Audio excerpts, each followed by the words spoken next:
Well, hello, we're back again with episode 77 of the Learn and Work Smarter podcast. I'm Katie, and today we're talking about time blocking.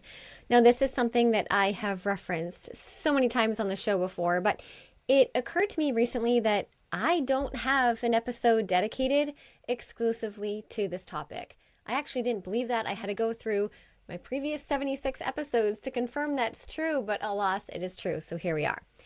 You may have heard of time blocking before, but not fully know what it means. Maybe you're already doing it, but you're curious about, how to optimize your approach. You might be a student wondering how this might work for you, or you could be a professional thinking, yes, this is something that I need to try so that I can up-level my focus and productivity. Because at the end of the day, that is the goal of time blocking. It can improve our ability to focus on a task, to reduce our distractions while we're working on that task, and it can improve our productivity not in the sense that we get more done, because that's not, necessarily how I like to define productivity, but rather we're more intentional about working on the right things and putting blinders on to all of the rest. So here is what we're going to cover today. What time blocking is, why time blocking matters and is something that you might want to add to your toolkit, some high-level strategies for implementing time blocking, and then some common mistakes to avoid. So I am going to cover the big picture and give you some actionable strategies to try. Of course, that's the entire point of this show, but just know that I teach the full step-by-step process inside School Habits University for those who really want to master it. Throughout this episode, I'm going to reference some other resources like previous episodes that can help you dive deeper into some of the things that, come up today. And you can find all the links and resources I mentioned in the show notes. If you are watching this on YouTube, you can get it in the description box. You can head to learnandworksmarter.com/podcast/77, and you'll be able to access everything I mentioned today, including a free download template that I'll talk about later in the episode. All right, my friends, we should begin. Hello, you are listening to the Learn and Work Smarter podcast, the podcast for students and professionals who want to learn and work smarter. I'm your host, executive function coach, and founder of schoolhabits.com, Katie Azevedo. As a reminder, everything I mention in today's episode will be linked in the show notes, including a link to the transcript, which you can also find at learnandworksmarter.com/podcast. All right, beginning with a simple definition of time blocking. Time blocking is when we intentionally set aside a specific time in our day with a clear starting and ending point during which we work on a single task. The work session is planned ahead of time. It is blocked off on your calendar as if it's a meeting, and you've given good thought to what it is that you're going to work on during that session. Now, the absolute opposite of time blocking is what most of us do. Most of us sit down at our desks to work or study, and we ask ourselves, okay, what am I going to do? And we kind of putz around in our email inbox or our project management tool looking for something to grab our attention or looking for something that doesn't feel too hard. We might open our student portal like Google Classroom or Canvas and ask ourselves, what do I feel like working on? And there is certainly a time and a place for this approach to work and school, but there's also a time and a place for time blocking. All right, so why is time blocking even a thing? Why have you probably heard about it before? And why are we talking about it today? Well, because it can be a really, really effective task and time management tool. Whenever we add a set beginning and end time to something we're doing, whether that's for work or school or maybe our personal lives, and we have full clarity about the one single thing that we're doing during that time, we exponentially increase our likelihood of completing that thing efficiently. And who the heck wouldn't want that?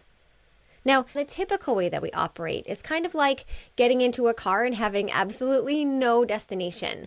We generally know that we need to get somewhere, and so we start the car and we just drive and we follow the roads, responding to traffic signals and obstacles, and maybe we drive for a few hours, and so we feel like we're doing something.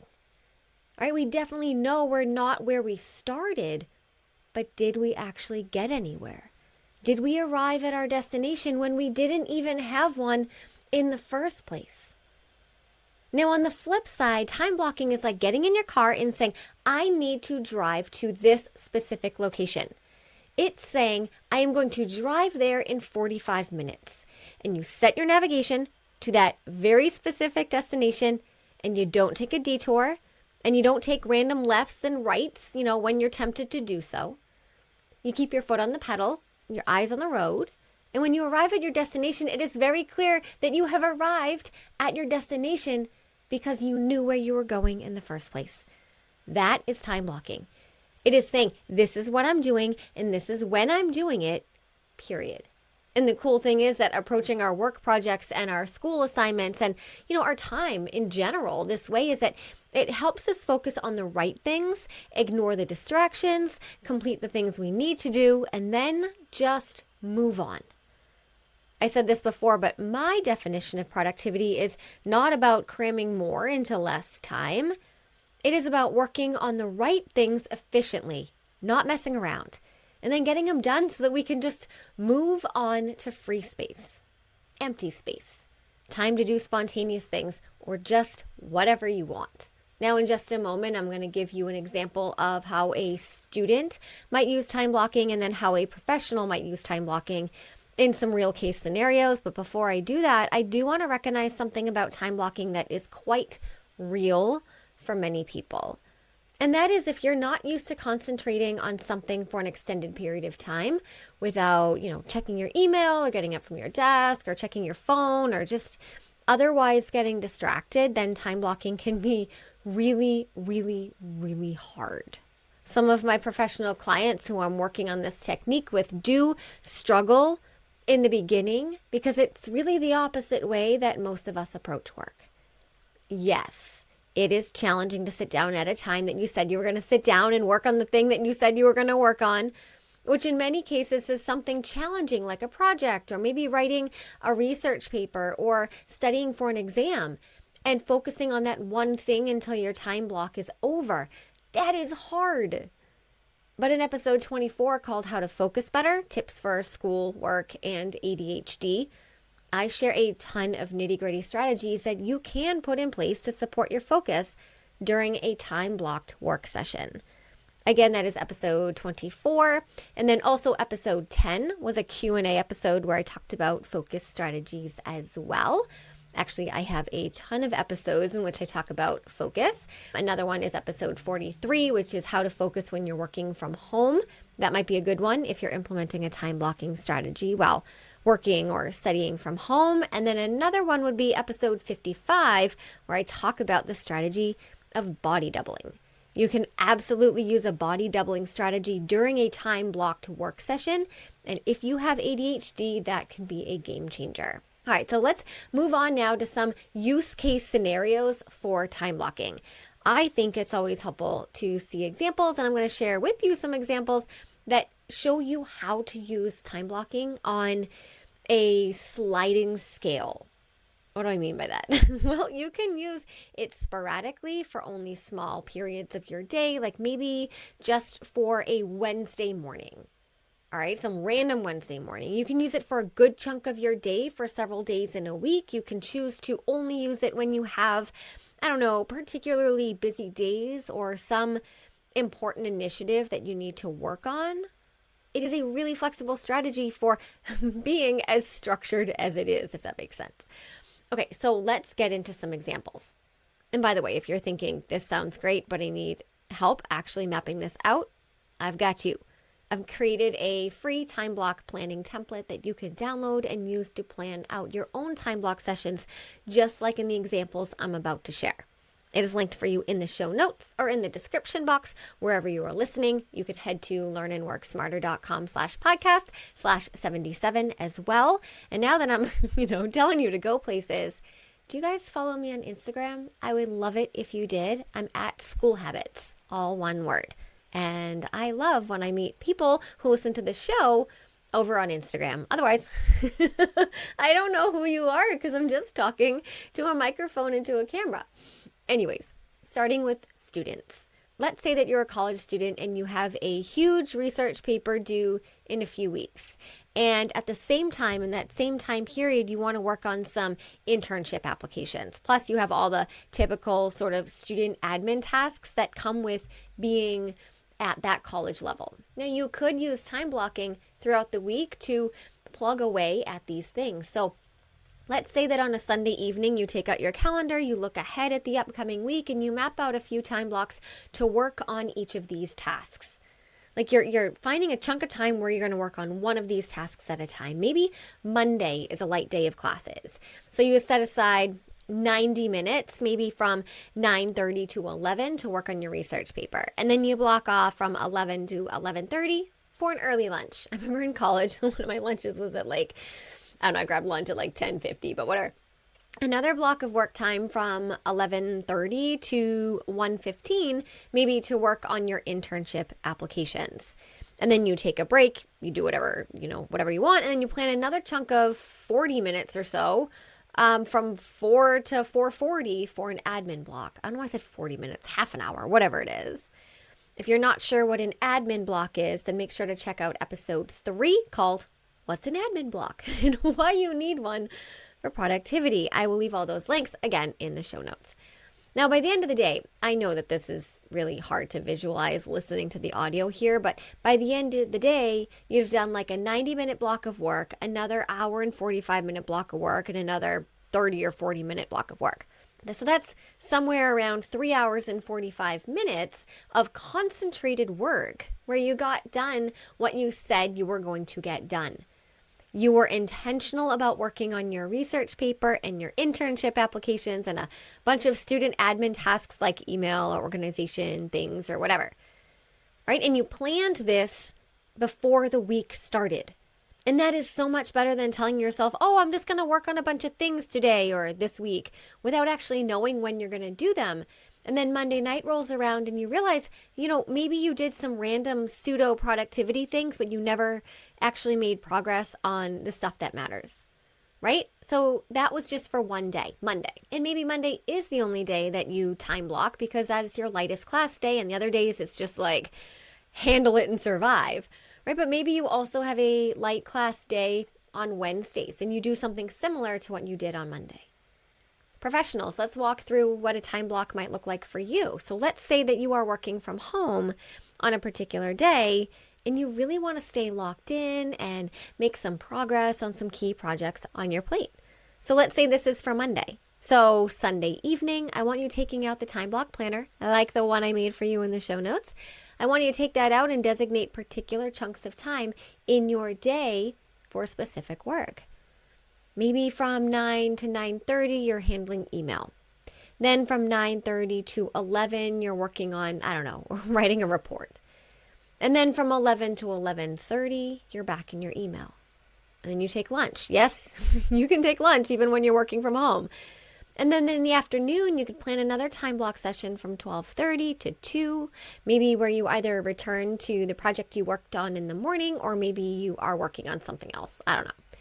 And then at 2 o'clock, you switch to an admin block until 3, and then a final work block from 3 to 4:30. Now, if I had the math skills of a normal functioning adult, I'd be able to do the math and tell you how many minutes of time that you are doing concentrated work, if I could remember the times that I just rolled off at you, but I don't remember. But regardless, that might seem rigid and really structured for people who aren't used to structure. But remember, I'm not saying to time block every day. I don't do that. This is a tool that you use as often as you need to. It could be once a week. It could be several days a week. It could be, just a few times a month when you start feeling overwhelmed. Personally, I time block Mondays and some Fridays. I work from home on Mondays. I do not see any clients on Mondays because that's when I'm working on the digital side of my business. So writing blog posts, scripting videos, recording podcast episodes, answering questions for students inside School Habits University, all the editing that I do, all the digital side of my business. And there are so many components to that part of the business that if I didn't time block, I'd probably end up working too long on the wrong things, not enough on the right things, right? Now, I do want to share some common roadblocks or mistakes that many people make when they first start out with time blocking. I myself have encountered these, and then the people that I coach, the students and the professionals who I'm teaching time blocking to, often encounter these obstacles as well. Now, I do want to draw attention to these so that you don't think there's something wrong with you when you inevitably walk into one of these roadblocks. Okay, and the first one is time estimation. We are notoriously bad at estimating how long tasks take us. And if you think about it, when you set up your time block plan for the day or for the week, you are asking yourself to estimate how long particular tasks are going to take you. And it is really, really normal to be really, really wrong as you first start out. You might think that you can finish writing your report in your, single 90-minute block of time, when in reality, maybe you need 3 90-minute blocks of time. That's okay. A good time block plan will allow for miscalculations and other, monkey wrenches that are going to happen. So let's say that you gave yourself 90 minutes to write a report. Okay, let's talk this through. You gave yourself 90 minutes. You had all the hope in the world, right? But then 90 minutes came and went and you thought oh my gosh, I need triple this time. Okay, no problem. That's where you would look at your calendar and say, where can I find another 90-minute block of time? And if you're wondering, wait, how is my calendar going to tell me that? That means you need to go back to the episode right before this one, episode 76, and listen to all of the digital calendar strategies that I shared in that. Okay, but assuming you've set up your calendar like a ninja, maybe it's later that day and you reassign a time block that you were going to use for admin work and you work on that project instead. Or maybe you look ahead at Thursday and say, hey, no problem. I have a 2-hour chunk of time on Thursday morning where I haven't assigned to anything yet. I could work on it then. All of this is normal and it's actually part of the time blocking strategy. Nobody gets it right all of the time. Now, if there are regular tasks that you do nearly every day and you truly know how long they take you to complete, your estimations are probably going to be pretty close. But for one-off tasks or larger projects, it can be really hard to get it right. Now, another roadblock that's common to encounter when you're trying to time block your day is focus. It is really hard to focus. Yes, I mentioned this earlier at the top of this episode, but despite time blocking being a strategy to improve focus, it's also still really hard. So what often happens is that someone might, with really good intentions, block out maybe a bunch of 90-minute work blocks back to back. And then halfway through the first work block, realize that structure just does not fit with the type of focus that they're able to muster up either just that day or in general. And then the mistake I see people make is to instantly say, well, time blocking doesn't work for me. It's too rigid. And if you were even hesitant to listen to this episode because you're like, I tried it before and it just didn't work, maybe you just needed to adjust the time blocks to fit the way you personally operate. So the strategy at that point becomes to do a lighter version of time blocking and not to give up on it altogether. So maybe you reduce your work sessions to half an hour, or maybe to 45 minutes, maybe even 25 minutes. Maybe you only time block Wednesdays after you get home from school or Thursday mornings before your Thursday meetings start. Right? Time blocking is a strategy that has to meet you where you're at. And if you're not at the point where you can just lock in for an extended period of time, then don't ask yourself to do that. But here's the thing. Let's say that you reduce your time block session from 90 minutes, which didn't work out, to 25 minutes, which you can handle, okay? You have to work on that one thing you said you were going to work on for that full 25 minutes, because that's what makes it time blocking. A starting point and an end point and a single thing that you're working on. Now, the length of the session and how many that you stack back to back at all can be modified, but the starting and ending in the one task element or, characteristic of your time block session has to be in place. Otherwise, it is not time blocking. All right, so and a third common mistake that people make when time blocking is not protecting the time block once it's on the calendar. You might go through all of the effort to create a beautifully color-coded time block plan. But when the time comes to actually sit down and do the task, you let something else take over. Maybe like an unexpected email, a phone call, a spontaneous request from a colleague or a family member. Yes, all of these things you could classify as important. But when this happens repeatedly, the message you're sending yourself is that your time block isn't real, that it's an optional thing, that it's fake. And if you treat it like it's optional, it's going to get overridden by whatever feels more urgent in the moment every single time. So the fix here is to treat your time blocks like actual appointments, like meetings. You would not bail on a meeting with your boss or your professor just because you didn't feel like it, right? You'd show up. And that's the mindset we need for our own time blocks. They are our commitments to ourselves. You can build in flexibility, yes, but once they are on your calendar, the default should be to show up. Okay, my friends, so let's recap what we have covered today. I think I'm doing a better job trying to recap the episodes. It's tough when I have an episode where it's like 10 tips to do whatever. Sometimes I can't remember what the 10 tips are, but this was just more of a general strategy episode, so I think I'll be okay. We defined what time blocking actually is, which is a method for assigning a specific task to a specific block of time with a start and end point. We talked about why this strategy can be so effective for increasing focus and productivity without working longer hours, because I am not about that. And I walked you through some examples for both students and professionals to show you how flexible this method can be, even if you only use it once or twice a week, or you end up using it, maybe once a month. We looked at some common mistakes to avoid, like underestimating how long things take and what to do if your estimations are off, with they will be, overcommitting your focus, and then not protecting the time blocks once they have been scheduled. And of course, if you want to try this method, I have that free time block planner template available for you to download and use. It is simple, printable, and designed to help you map out your day in a way that supports your focus. You can grab that in the description box or in the show notes at learnandworksmarter.com/podcast/77. Thank you for hanging out with me today. I hope this episode gave you something tangible you can try, even if it's just 1 or 2 time blocks to start. Remember, time blocking doesn't have to be a daily habit to be helpful. It just has to be a deliberate one. I'll see you in the next episode. And remember, never stop learning.